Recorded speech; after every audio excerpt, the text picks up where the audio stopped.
మీ కుటుంబ శాంతి, ఆరోగ్యం, ఆర్థిక అభివృద్ధి కోసం రుద్రాక్ష మహాపూజలో తప్పక పాల్గొనండి. ఇప్పుడే నమోదు చేసుకోండి. నమస్తే రమగారు. నమస్తే జయ. రమగారు, మనం గుండు భీమన్న సూపర్ సిరీస్ చెప్తున్నారండి. నవ్వులే నవ్వులు. ఏం చేశారు మరి మరి మన భీమన్న? శ్రీమంతుడి ఇంటి నుంచి ఆయన మూతికి రాసే ప్రక్రియ నుంచి బయటకు వచ్చాడు. వాళ్ళ మామకి విసుగు పుట్టింది అవ్వక పాపం. కానీ ఒక్కసారేనండి బంగారపు నాణాలు దొరికినాయి, మిగతా రెండు ఫెయిల్యూర్సే. మరి ఏం చేస్తాడు? సరే ఏమైంది, మా అమ్మ ఏం చేసిందంటే వీడిని ఆ ఊరు గ్రామాధికారి దగ్గరికి తీసుకుపోయింది. మా పిల్లాడు తెలివి తక్కువ వాడు, మంచివాడే మనిషి, కానీ వీడు తెలివి వచ్చే మార్గం కనిపించట్లేదు, రూపాయి సంపాదన లేదు, ఎక్కడికి వెళ్ళినా ఏదో ఒకటి చేసుకొస్తాడు, ఏం చేయాలి బాబు, వీడిని ఏం చేయాలో అర్థం కావటం లేదు, వీడి జీవితం ఎట్లా, రేపొద్దున పిల్లవాడు పెద్దవాడు అయ్యాడు, పెళ్లి చేయాలని మొరపెట్టుకుంది. గ్రామాధికారి అన్నాడు, దాందే ఉంది, మా ఇంట్లో ఉంచు, ఏదో ఒక పని చేస్తాడు, మెల్లిగా నేను నేర్పిస్తాలే అన్నాడు. సరే అక్కడ వదిలేసింది. గ్రామాధికారి ఇంట్లోనే ఉండేవాడు. వాళ్ళే ఆయన పొట్ల అన్నం పెట్టేవాళ్ళు, ఆయన ఎక్కడికి పోతే అక్కడికి పోయి ఆయన వెనకాల తిరుగుతూ ఉండేవాడు, ఏవో పని చెప్తే చేసేవాడు. చెప్పింది చెప్పినట్టు చేసినా వాడికి తిట్లు పడేవి. ఎందుకంటే వాడి తెలివి వాడు, పని చేయటం వరకే తెలుసు. అంతే. ఈ వస్తువు యథాలాపంగా ఈ వస్తువు తీసి బల్ల మీద పెట్టు అని చెప్పారనుకో, ఆ బల్ల మీద చాలా సామాన్లు ఉన్నప్పుడు మంచినీళ్ళు పిండి తీసుకెళ్లి దాని మీద పెట్టచ్చా? పెడితే ఏమవుతుంది, కింద పడిపోతాయి. ఆలోచించాలి, సామాన్లు సర్దాలి లేదా బింది ఇంకెక్కడైనా పెట్టి, అలా ఆలోచించాడు. చెప్పింది చెప్పినట్టు రోబోలాగా చేస్తాడు. వాడు సొంత తెలివి లేదు, వాడు ఏదో తిట్లు తింటూ ఉండేవాడు. సరే ఏమైంది, ఆ ఊరు ఈ ఊరు, ఆయన గ్రామాధికారి కదా, అక్కడికి వెళ్ళి అవి వసూలు చేసుకురావడం, ఇక్కడికి వెళ్ళి ఇవి వసూలు చేసుకురావడం ఉండేది. ఈయనకి గ్రామాంతరం వేరే గ్రామంలో కూడా కాస్త పొలాలు ఉండేవి అధికారికి. సరే ఓ రోజు వీడిని తీసుకుపోయాడు, ఏవో తోటలు అవి ఉన్నాయి. మర్నాడు రెండో రోజు ఏం చెప్పాడంటే, ఒరే నిన్న మనం ఒక ఊరు వెళ్ళాం కాదు, ఏరు దాటి వెళ్ళిన ఊళ్ళో మన పొలం కాపు ఉన్నాడు కదా సుబ్బయ్య, ఆ కాపుకి కులం పేరు కాదు, ఇది పొలం కాపు, ఇతనికి ఈ ఉత్తరం రాసిస్తాను, అది పట్టుకెళ్ళి ఇవ్వమన్నాడు. సరే బాగుంది. ఉత్తరం పుచ్చుకెళ్ళాడు, ఏరు దాటి వెళ్ళాడు, ఉత్తరం ఇచ్చాడు. ఆయన ఉత్తరం చదువుకున్నాడు ఆ సుబ్బయ్య. చదువుకున్నాక ఏం చేశాడు, సరేలే అని చెప్పు, అట్లాగేనని చెప్పు అని ఓ బొట్టిచ్చి బుట్టలో 50 అరటి పళ్ళు పెట్టించాడు.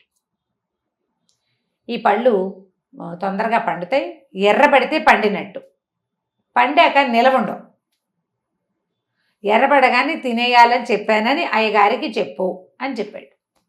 ఆ పూట ఏమైంది, సాయంకాలం వీడు బయలుదేరేసరికి ఏరు పొంగింది. మధ్యాహ్నానికి పొంగేసరికల్లా మధ్యాహ్నమే పొంగింది. పొంగేసరికి ఏరు పొంగినప్పుడు నడవలేరు కదా. అవునవును. సరే ఆ ఏటుగట్టునున్న ఒక వాకిట్లో కూర్చుని ఉండిపోయాడు. అలాగే చేసేవాళ్ళు ఊళ్ళల్లో. ఏదో వచ్చేటప్పుడు తిండికి తెచ్చుకున్నాడు, అదేదో నోట్లో వేసుకుని పడుకున్నాడు. తెల్లారాక ఏరు తగ్గింది. తెల్లారి వీడి నిద్ర లేచి కాస్త పళ్ళు తోముకుని అటు ఇటు తిరిగి కొంచెం ఎండెక్కేసరికల్లా బొట్టెత్తుకు బయలుదేరాడు. సరే ఏరు దాటేశాడు. దాటాక వాడికి గుర్తొచ్చింది, పళ్ళు ఎలా ఉన్నాయో చూద్దామని బుట్టకి సంచి మూత పెట్టాడు కదా, గోను సంచి, పళ్ళు బుట్టలో పెట్టి పైన గోను సంచి కప్పారు, దాని మీద అవి ఇవి పడకుండా. గోను ఎత్తి చూసేసరికల్లా పళ్ళు అన్నీ ఎర్రబడ్డాయి. అయ్యే బాబోయ్, పళ్ళు ఎర్రబడిపోతే నిల్వ ఉంచకూడదు, తినేయమన్నాడని ఆ ఏటొడ్డిని కూర్చొని ఒక్కోటి ములుచుకుని 50 పళ్ళు చచ్చి చెడి కష్టపడి 50 అరటిపళ్ళు ఎక్కుతాయి ఎవరికైనా, 10 తినగలుగుతారు, 8, 10 తింటారు. 50 మీద ఎక్కిచ్చాడు. తొక్కలో పక్కన బారేసాడు, బొట్టచూ బయలుదేరాడు. గ్రామాధికారి ఇంటికి వెళ్ళాడు. వెళ్ళేసరికి సరే ఆయన ఉత్తరం ఇచ్చావురా అన్నాడు. ఇచ్చానండి అన్నాడు. సరే బొట్టెత్తి ఆయన దగ్గర పెట్టాడు. ఏం బుట్టరా ఇది అన్నాడు. సుబ్బయ్య ఇచ్చాడండి అన్నాడు. ఒట్టి బుట్ట ఎందుకు ఇచ్చాడు అన్నాడు. ఒట్టి బుట్ట కాదండి, అరటిపళ్ళు పెట్టించాడు, అరటిపళ్ళు ఎర్రబడగానే తినేయాలన్నాడు, ఏరు దాటి వచ్చాక చూశానండి అన్నీ ఎర్రబడిపోయినాయి, మరి తినేయాలి కదా చెప్పాడు, పాడైపోతాయని, అందుకని ఏటిపట్టును కూర్చొని తినేశానండి అన్నాడు. ఊరిని గడుపు ఉడక ఇలా తినేస్తావుట్రా, ఇంటికి పట్టుకురావా నువ్వు, నీ తెలివితేటలు, చిచ్చి పోపా మా ఇంట్లో నుంచి, నీలాంటి దద్దమ్మని నేను ఉంచుకోను అని ఆయన నానా దుర్భాషలు వాడి తిట్టిపోసాడు. వీళ్ళ పొలం కాపు, వాడు ఏం చెప్పాడో అదే చేశా, ఆయన కూడా ఈయన తిడుతున్నాడు అదేమిటోను అనుకుని ఇంటికి వచ్చాడు. ఇంటికి వచ్చేసరికి దిగాలుగా మొహం చూసేసరికల్లా ఆ మామకు అర్థమైంది అవ్వకి. ఏరా నాయన మొహం అలా పెట్టావు అంది. అనేసరికల్లా ఇగో ఇలా అయింది అనేసరికి ఆవిడకి విసుగు పుట్టిపోయింది.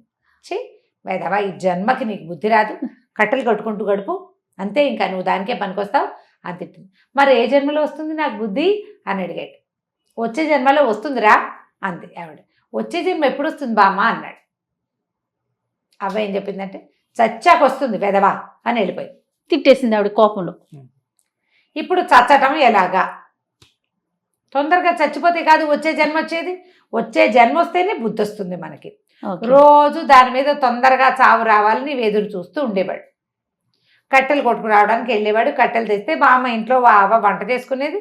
ఊళ్ళో వాళ్ళకి ఏదో ఇచ్చి పావలా పరక పుచ్చుకునేది. సరే కట్టెలు కొట్టుకోవడానికి వెళ్ళి యథాలాపంగా ఆలోచిస్తూ తను ఒక కొస మీద కూర్చుని కొట్టడం మొదలుపెట్టాడు. దారైపోయే ఒక ముసలాయన కట్టెలు కొడుతున్న శబ్దం చూసి పైకి చూశాడు. ఒరే ఒరే కుర్రాడా, ఈ కొస కూర్చుని దాన్ని కొడుతున్నావు, అది విరిగి పడిపోతుందిరా, కింద పడతావు, చచ్చిపోతావురా అన్నాడు. ఓహో. కింద పడతావు, దెబ్బలు తగ్గుతాయి, చస్తావు అన్నాడు. అని మాకు తెలియదు ఆ కట్టెలు కొట్టడం, ఎప్పటి నుంచో కొడుతున్నాను, నాకు తెలుసు అన్నాడు. అని అలాగే కొడుతున్నాడు. కొసకి ఎలా కూర్చోవాలి, పంగలో కూర్చుని ముందు కొట్టాలి, కిందకి విరిగే భాగాన్ని కొట్టాలి. విరిగే భాగం మీద కూర్చుని అవతల పంగలో కొట్టాడు అనుకో ఏమవుతుంది, దాంతో సహా విరిగి విడిపడతాడు. ఓకే. కొట్టగా ఏమైంది, ఆ పంగ కాస్త విరిగింది. కానీ వీడికి వెంటనే ఢామని పడిపోలా. చెట్టు కొంచెం ఆ బెరడంతా పచ్చిగా ఉంది. దాంతో నిదానంగా జారి ఆ కొమ్మతో సహా కింద పడ్డాడు. ఏవో చిన్న దెబ్బలు తగిలినాయి. లేచాడు, ఒళ్ళు దులుపుకున్నాడు, ఆ కొమ్మని లాక్కొచ్చుకున్నాడు. ముక్కలు కొట్టాలి. అప్పుడు వాడికి తట్టింది, అరే ఆ ముసలాయన కొమ్మ విరుగుతుంది, కింద పడతావు, దెబ్బలు తగులుతాయి అని ఎంత బాగా చెప్పాడు. విరిగింది, పడ్డాను, తగిలింది అంటే ఆయన త్రికాల వేది, ఆయనకు అన్నీ తెలుసు. పరిగెత్తుకుంటూ పోయాడు మళ్ళీ ఆయన వెనకాల. ఇక కొమ్మ ఇక్కడ వదిలిపెట్టేశాడు. ఆ గొడవలు వేసుకుని ఆయన వెనకాల పెరుగుతాడు. నన్ను క్షమించండి బాబు, మీరు చాలా గొప్పవారు, మీరు మహాద్భుతమైన విషయం చెప్పారన్నాడు. అంత విశేషం ఏమీ లేదురా, నేను మామూలుగానే చెప్పానన్నాడు. కాదండి, మీరు ఎంత బాగా చెప్పారు, నేను చచ్చిపోవాలనుకుంటున్నాను. ఎందుకురా చచ్చిపోవడం, చిన్నపిల్లాడివే అన్నాడు ఆయన. చచ్చిపోతే కొత్త జన్మ వస్తుంది కదండి, అప్పుడు బుద్ధి వస్తుంది, నాకు ఇప్పుడు బుద్ధి లేదండి అన్నాడు. ఆయనకి నవ్వు వచ్చింది. వీడికి బుద్ధి లేదనే విషయం ఆయన వాడు చెట్టు కొమ్మ కొట్టేటప్పుడే ఆయనకి తెలిసింది. అందుకని ఆయన ఏమన్నాడు, అదెంత పనిరా అన్నాడు. అనేసరికి బాబు చెప్పండి, ఎలా చచ్చిపోవాలి? ఏముంది, రేపొద్దున చక్కగా గడ్డ గేదె పెరిగేసుకుని అన్నం తిని, పెరుగన్నం తిన్నాక ఆ చేయి కడుక్కోవద్దు, ఆ చెంగిల్ చేతిని పెరుగన్నపు చేతిని నెత్తికి రాసుకో. దీనికి ముందేంటి అంటే వెంట్రుకలన్నీ తెల్లబడ్డాక చచ్చిపోతా ఉన్నాడు. వెంట్రుకలు ఎలా తెల్లబడతాయంటే తెల్లబడ్డానికి ఏముంది, ఇంతే.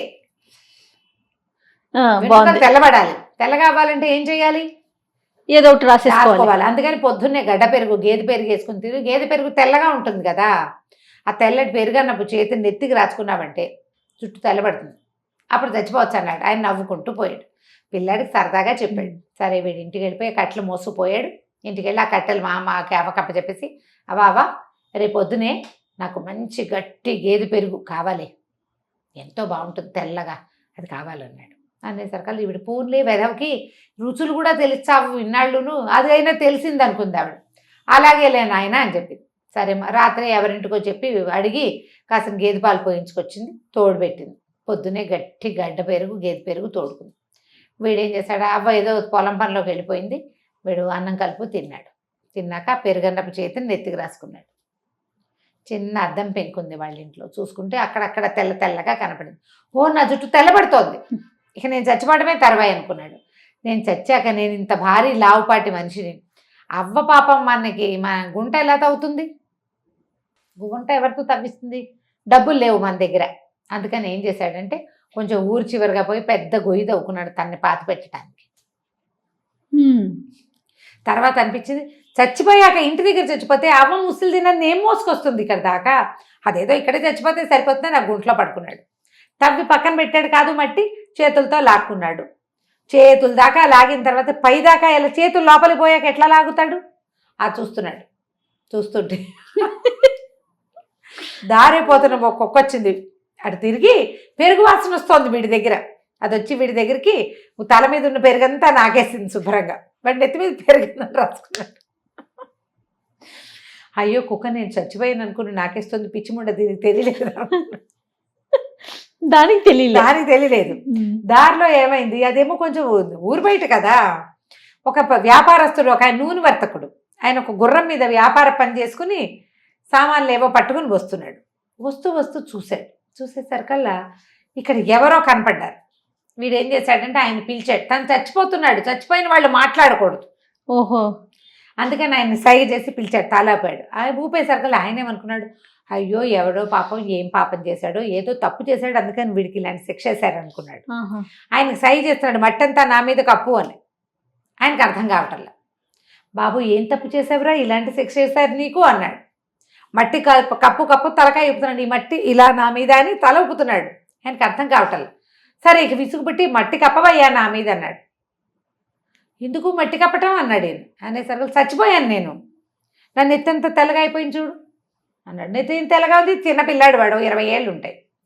ఆయన అన్నాడు, అదేమిటి చచ్చిపోవటం అంటే, కాదు నేను ఆల్రెడీ చచ్చిపోయా, చచ్చిపోతేనే రెండో జన్మ వస్తుంది, అప్పుడు నాకు జ్ఞానం వస్తుంది చెప్పాడు మొత్తాన్ని. చెప్పేసరికి ఆయన అన్నాడు, ఆ మట్టి అంతా తొలగదీసి నువ్వు ఆల్రెడీ చచ్చి బతికేవులే అంటే, అవును మా సన్యాసి కూడా ఇంతకుముందు ఒక బిచ్చగాడి దగ్గర పనిచేశాడు కదా, సాధువు కూడా చచ్చి బతికాడు, మా బామ్మ నమ్మలేదు, నేను కూడా చచ్చి బతికానంటావా, నువ్వు చచ్చావు మళ్ళీ వచ్చావు, కొత్త జన్మ వచ్చేసిందిలే నీకు, వీడు అమాయకుడని ఆయనకి తెలిసిపోయింది. ఎందుకో నువ్వు ఇంతకీ చచ్చిపోవటం ఏమిటి అని కనుక్కున్నాడు. వీడు జరిగిన సంఘటనలు తన చిన్నప్పటి నుంచి ముఖ్య సంఘటనలన్నీ తెలియజేశాడు. ఆయన ఏమన్నాడు, దాందేముంది తెలివి, ఏదో ఒక పని చేస్తుంటే సరిపోతుంది, సరే నీకు పని డబ్బులు అంతే కదా, ఇదిగో ఈ నూనెకాయను ఉంది చూడు, పెద్ద భాండం లాంటిది ఉంది, ఇది గుర్రం మీద పక్కన పెడితే తొణికిపోతుంది, ఓ పని చెయ్యి, దీన్ని నీ నెత్తి మీద పెట్టుకో, మా ఇంటికి తీసుకురా, ఓ పావలా ఇస్తా, అలాంటివి 4 పనులు చెప్తా, పనికి పావలా చొప్పున ఇస్తాను నీకు అనేసరికి ఒప్పుకున్నాడు. ఒప్పుకుని సరే మట్టి అంతా దులుపుకున్నాడు. ఆయన ఆ గుర్రం పక్క నుంచి దించిపెట్టిన భాండాన్ని ఎత్తి నెత్తి మీద పెట్టించుకున్నాడు. ఇక నడవడం మొదలుపెట్టాడు. పావలా ఇస్తాడు ఆయన. పావలా అంటే ఆ రోజుల్లో 10 రూపాయలు అనమాట, 25 రూపాయలు. సరే బాగానే ఉంది. ఇక ఆయన గుర్రం మీద వెళ్తున్నాడు, వీడు నేల మీద నడుస్తుంటే ఆయన ఇప్పటికీ గుర్రం భలే నచ్చింది. తెల్లటి గుర్రం, ఎంత బాగుందో గుర్రం, ఎలాగైనా ఇలాంటి గుర్రాన్ని కొనుక్కోవాలి అనుకుని, అయ్యగారు గుర్రం ఎంత ఖరీదు ఉంటుందండి అని ఆయన అడిగాడు. 500 ఉంటుందిరా అన్నాడు. వీడు ఆలోచించుకోవటం మొదలెట్టాడు. ఇప్పుడు ఈయన మనం నూనెకు బాండి పెట్టుకున్నాం కదా, పావలా ఇస్తాడు. పావలాతో 2 గుడ్లు కొని పొదగేస్తే అవి 2 పిల్లలు అవుతాయి. 2 కోడి పిల్లలు కొంచెం పెద్దవైతే గుడ్లు పెడతాయి. ఏముంది ఊళ్ళోకి తిరిగి వచ్చి గుడ్లు పెడతాయి. అప్పుడు 10 గుడ్లు వస్తాయి కదా, 10 కోడి పిల్లలు ఎన్ని గుడ్లు అవుతాయి, 10 కోడి గుడ్లు 10 పిల్లలు అంటే 10 కోళ్ళు అనమాట. ముందు 2 తర్వాత 10 కలిపి 12 కలిసి ఎన్ని గుడ్లు పెడతాయి, కోళ్ళని అమ్మేయచ్చు, గుడ్లని అమ్మేయచ్చు. కోళ్ళు గుడ్లు అమ్మేశాక అప్పుడు ఒక గొర్రెని కొనుక్కుంటే బాగుంటుంది. గొర్రెకి పిల్లలు పుడతాయి, తర్వాత గొర్రెల మందు వస్తుంది, పెద్ద పెద్ద గొర్రెలు. కోడి నమ్మితే ₹1 వస్తుంది, గొర్రె నమ్మితే ₹10 వస్తుంది. ఒక పెద్ద గొర్రెల మందని తయారు చేశాక ఒక్క గొర్రె, పెద్ద గొర్రె ₹100. మన దగ్గర మందలో నుంచి 5 నమ్మేవనుకో 500 వస్తాయి. 500 తోటి తెల్ల దాంతో మొహం మీద మచ్చన్న గుర్రం కొనుక్కుంటే బాగుంటుంది, రంజుగా ఉంటుంది. అప్పుడు ఆ గుర్రం మీద మనం ఎక్కాక గుర్రం ఎట్లా పరిగెడుతుంది ఆలోచించాడు. గుర్రం ఎట్లా పరిగెడుతుంది, ఇది పరిగెడుతోంది. ఇప్పుడు నెత్తి మీద గుర్రం పరిగెత్తి చల్ చల్ అనాలి గుర్రాన్ని, అంటే కదా మజా వచ్చేది, లేకపోతే ఎట్లా సరదాగా ఉంటుంది. అప్పుడు చల్ చల్ అని గుర్రం పరిగెత్తినట్టు పరిగెత్తాడు. పరిగెత్తేసరికి ఈ గుర్రము 2 పోటీ పడుతున్నాయి. ఆల్రెడీ పక్కనే నడుస్తున్న తెల్ల గుర్రము, మన నల్ల మచ్చున్న తెల్ల గుర్రము, భీమన్న గారి తెల్ల గుర్రము పరిగెడుతుంటే చెల్ చెల్ చెల్ అని పరిగెడితే స్పీడ్ అయిపోతుంది. ఈ లోపల చెల్ చెల్ అని నోటుతో అనేసరికల్లా ఈ గుర్రం నడుస్తుంది చూడు ఒక మాదిరిగా, అది రయ్యమని పరిగెత్తింది. అది రయ్యమనంగానే పక్క వాళ్ళు పరిగెడుతూ వీడు కళ్ళు తెరిచే చూస్తున్నాడు కదా, అది పరిగెత్తేసరికి వీడు ఇంకా స్పీడ్గా పరిగెత్తగానే బాండి కాస్త డామని పడింది. శభాష్. ఆయన ఓరిని మొహం అంటే బాగానే ఉన్నావు, ఎందుకు పరిగెత్తావురా, నూనెంతా నేలపాలు చేసావు, నిమ్మకడుపు కాలా అని తిట్టాడు ఆయన. తిట్టేసరికల్లా నేనేం చేయలేదండి, మీ గుర్రమే, అది పరిగెత్తకపోతే మా గుర్రం పరిగెత్తేది కాదు తెలుసా అన్నాడు. నీ గుర్రం ఏమిట్రా అన్నాడు ఆయన. నువ్వు గుర్రం మీద లేవు, నూనె బాండి ఎత్తుకు నడుస్తున్న వాడి గుర్రం ఎక్కడి నుంచి వచ్చిందిరా నీకు అన్నాడు. అనేసరికల్లా అదేనండి, ఇప్పుడు మీరు పావలా ఇస్తారా, పావలాతోటి నేను 2 కోడిగుడ్లు కొంటానా, గుడ్లు పొదుగుతాయి, తర్వాత కోళ్ళు కొత్త గుడ్లు పెడతాయి, అవి పిల్లలు అవుతాయి, తర్వాత గొర్రెలు కొంటాం, గొర్రెలు చాలా గొర్రెలు అవుతాయి, గొర్రెల మధ్యలో నుంచి 5 గొర్రెలు అమ్మితే ఏమవుతుంది, ఈ గుర్రం వచ్చేస్తుంది. నేను మా గుర్రాన్ని చల్చాలంటే మీ గుర్రం పరిగెత్తిందండి ఎందుకనోను, అందుకనే ఇలా అయిందండి, నా పావలా సంగతి మర్చిపోకండి అన్నాడు. అనగానే ఆయన తెగ తిట్టిపోశాడు.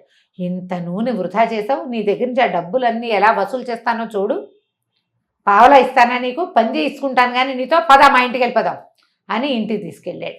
పావలా ఇచ్చి రోడ్డు మీద వదిలేయాల్సింది పోయి ఇంటికి తీసుకెళ్ళాడు అనమాట. ఇంటికి తీసుకెళ్ళాక భీమన్న గారు ఏమి కొత్త వ్యవహారం చేశాడో మళ్ళీ చూద్దాం మనం. తప్పకుండా అండి. నమస్తే రమ్య గారు. నమస్తే.